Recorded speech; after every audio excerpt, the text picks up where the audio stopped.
할렐루야. 하나님의 은혜와 평강이 이번 한 주간도 늘 여러분들의 삶 가운데 가득 넘치기를 바랍니다. 하나님의 말씀을 의지하고 또 그 말씀을 신뢰하면서 날마다 그분 앞에 나아가는 모든 자들에게 하나님께서는 피할 길을 열어주시고 또 해결할 수 있는 그 능력을 허락해 주십니다. 이번 한 주간도 출애굽기에 나타나 있는 이 말씀, 한 구절 한 구절 우리가 그 말씀을 접할 때마다 하나님 이 말씀을 내 삶 속에 믿음으로 또 의지하고 또 적용하기를 원합니다. 순종하는 자가 되게 도와주십시오. 우리가 이렇게 기도해 나갈 때 하나님께서 우리에게 용기를 주시고 또 평안을 허락해 주실 줄로 믿습니다. 자, 오늘 하나님 말씀은 출애굽기 21장 12절에서 27절까지 말씀입니다.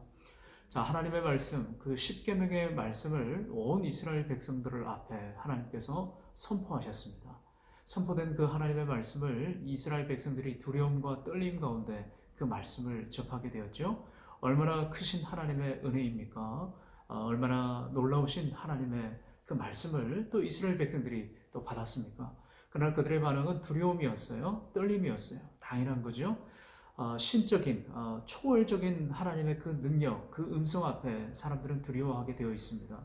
그래서 모세를 통해서 이미 중보자로 서 있지만 모세를 통해서 하나님의 말씀을 받기를 원했습니다. 자, 그러자 이제 하나님께서는 율법을 모세를 통해서 이스라엘 백성들에게 주셨는데요. 이 율법은 하나님의 성품과 또 하나님의 어떠한 분이신가, 하나님의 그 본성이 무엇인지를 그대로 보여주는 그런 말씀이라고 할 수 있습니다. 그 율법들이 이제 세세하게 나타나 있는데 그 율법에는 무엇이 담겨져 있습니까?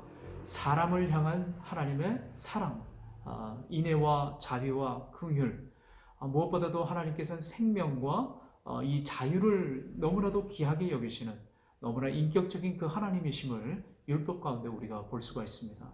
하나님과 언약 관계를 맺은 이스라엘 백성들은 이러한 하나님의 그 성품을 본받고 또 그 말씀을 지켜서 행해야 하나님의 그 언약 백성 안에 들 수가 있는 거죠. 하나님의 그 백성이라고 할 수가 있습니다.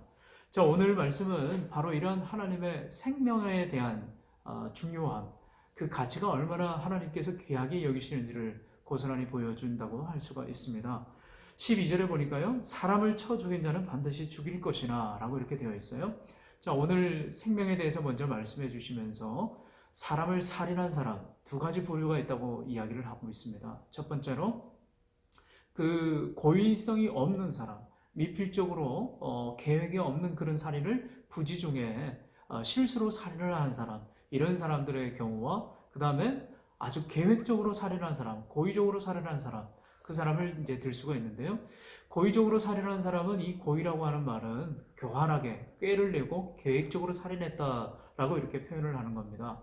자, 이러한 사람들은 어떻게 되어 있습니까? 반드시 살인한 사람은 죽게 되어 있지만 하나님은 고의로 살인한 사람들에게는 실수로 부지중에 살인한 사람에게는 그 사람에게 피할 길을 열어주셨어요. 물론 하나님께서 이 살인한 사람이 어떻게 그것을 실수로 했는지 증명해야 되지만 하나님께서는 피할 길을 열어주셨는데 도피성을 나중에 마련해 주셨습니다. 자, 이러한 그 살인에 대한 것은 살인으로 죽음으로 갚게 하셨지만 하나님은 무엇보다도 이러한 그 율법에 나타나 있는 그 중요성은 생명을 너무나도 귀하게 여기시는 하나님이시다. 생명만큼 중요한 게 어디 있어요, 그죠? 하나님께서는 그 생명을 아주 귀하게 가치한 것으로 여기신다고 하는 거죠. 그러면서 15절에 보면은 자기 아버지나 어머니를 치는 자는 반드시 죽일지니라. 그리고 나서 또 17절에 자기의 아버지나 어머니를 저주하는 자도 반드시 죽일지니라. 십계명 제5계명에 부모를 공경하라. 이 계명이죠. 이 계명. 근데 오늘 이 부모를 죽이는 자 또는 부모를 향해서 저주하는 사람, 어떤 사람입니까? 폐유라라고 할 수가 있어요.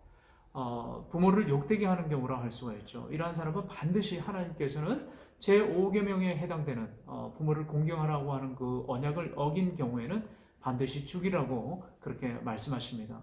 얼마나 그 부모님에 대한 그 존중, 이것은 사람과 사람 사이의 언약 관계 가운데 부모를 이 땅에 내리신 하나님의 그 모습을 보는 것처럼 공경하고 사랑하고 극진하게 대해야 됨을 말씀해 주고 있습니다.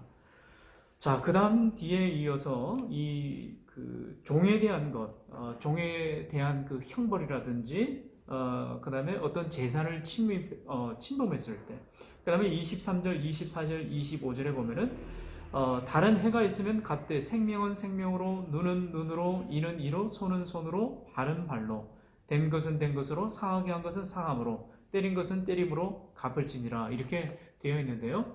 자, 이러한 모든 것은 하나님께서 그 생명을 소중하게 여기시고 또 손해를 끼친 것에 대해서는 그 손해를 보상하게 하되, 그러나 이러한 모든 지금 읽었던 동해보복법, 동형보복법이라고 하는 건데, 자, 이러한 모든 이러한 율법에 나타나 있는 정신은 뭐냐면은 하나님께서는 어떠한 그 손해도 그 모든 그 시간에 비례해 가지고 하나님께서는 그것을 보상하기를 또 원하시는 거죠. 그러나 과도한 복수라든지 이러한 그 규례를 통해 가지고 서로를 존중하고 서로를 아끼고 삶과 모든 행동에 있어서 사람들에게 손해를 끼치는 것을 하나님께서는 미연에 방지하고자 하는 그런 법이라고 할 수가 있습니다. 여기 나타나 있는 모든 그 율법에 나타나 있는 그것은 인간을 얼마나 하나님께서 사랑하시는가 때문에 우리가 그 사람과 사람 사이에 언약 관계를 이루어 나가는 그 공동체 안에서도 인간 존중의 원리, 한 사람의 그 개인의 그 권리를 하나님께서 보호하시고 또 이러한 그 실수로 또는 사람들에게 해를 끼쳤을 때 똑같이 그 해를 끼치는 그것을 원하시는 것이 아니라 그 과도한 복수라든지 사람의 그 인권을 가하게 죽음으로써 갚는 어떤 형벌이라든지 이런 것들을 하나님께서는 어떻게 보면은 제도권 안에서 보호하시고 금지하시고자 하는 하나님의 뜻이 담겨져 있다라고 할 수가 있습니다. 궁극적으로 이러한 오늘 우리가 읽었던 이 법을 보면은 하나님의 공의, 하나님의 의가 드러나는 법이라고 할 수가 있어요. 때문에 우리가 이 말씀을 오늘날 우리가 어떻게 적용할 수가 있을까? 하나님이 얼마나 의로우신 하나님이신가를 우리가 묵상해야 합니다.